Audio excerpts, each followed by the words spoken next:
Hello everyone, আসসালামু আলাইকুম। আশা করি সকলে ভালো আছেন। অনেক দিন পর এই জায়গাতে দাঁড়িয়ে ভিডিও দিচ্ছি আপনাদের, ভিডিও করছি আপনাদের দেবো আজকেই। এখানে প্রচুর পরিমাণে এবার পানি হয়েছিল নদীতে। আমি যেখানে দাঁড়িয়ে আছি এখানে যখন পানি ছিল মাজা সমান পানি ছিল, এখন পানি কমতে কমতে একদম তলা নদীতে চলে গেছে। এদিকে ধানের পাতও ফেলা হয়ে গেছে, রোপণ করা শুরু হয়ে গেছে ধান গাছ।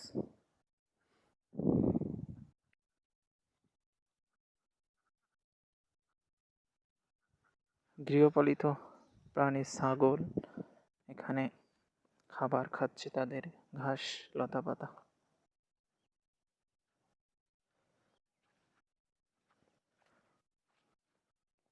একদম পড়ন্ত বিকাল, সন্ধ্যার আগ মুহূর্ত।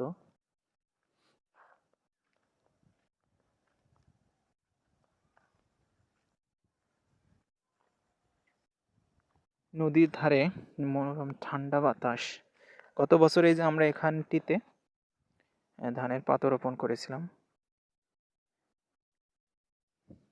যেটি এবার ফাঁকা পড়ে আছে।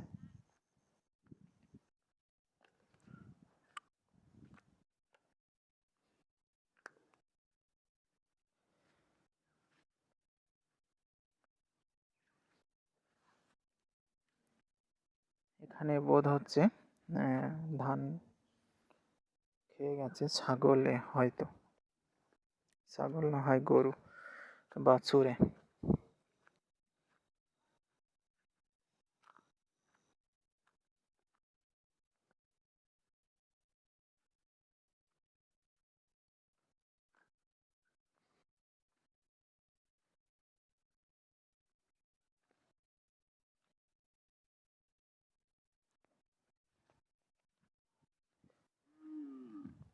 একদমই পড়ন্ত বিকেলে কারা বা কাদের নদীর ধারে ঘুরতে খুবই ভালো লাগে।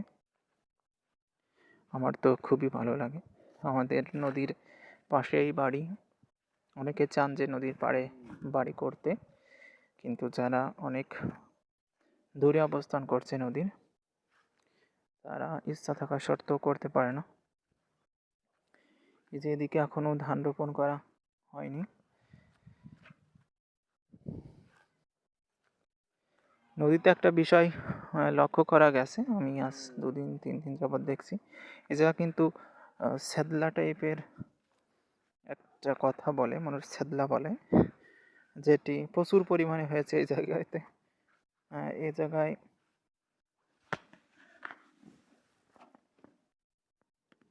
এখানে পানির ভিতরও প্রায় শ্যাওলা স্টাইলের এগুলো একদম সেঁকে গেছে। এটুক এমনিতে গড় দিয়ে পানির ভিতর অনেক, ক্যামেরায় হয়তো বোঝা যাচ্ছে না, এই জায়গায় আসলে আপনারা দেখতে পাবেন। এমনিতে টোটালি মনে করেন স্যাদলাতে জমে গেছে। এটা ছিল না, হঠাৎ 1 সপ্তাহ ভিতরে এমনটাই হয়েছে। এদিকে আমাদের বাড়িটা যেহেতু এই সাইডে, একদম এই সোজা উপরে, আর এখন বিকাল বেলাতে খুবই ভালো লাগছে। অনেক দিন ভিডিও দেওয়া হচ্ছে না নদীর ধারে।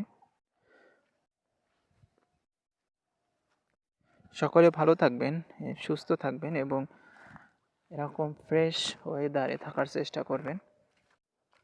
যারা শহরে থাকছেন, যারা বিল্ডিংয়ে সারাক্ষণ আটকা থাকেন, তাদের জন্য জীবনের জন্য একটি খুবই ঘোরাঘুরি একটা ইম্পর্টেন্ট বিষয়। যেহেতু আমরা গ্রামে থাকি, তারপরেও কিন্তু আমাদের মনে হয় যেন একটু নদীর ধারে একটু কোথাও ঘুরতে যাই, এমনটি। তাহলে আপনারা যারা দালান কোঠাতে থাকছেন, তাদের কতটা আফসোস, কতটা বিষয় আবেগ কাজ করে এখানে।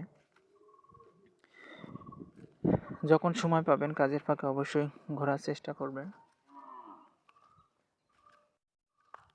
সকলে ভালো থাকেন, সুস্থ থাকেন, এই আশা ব্যক্ত করি আজকের মতো এখানেই বিদায় নিচ্ছি। Bye bye.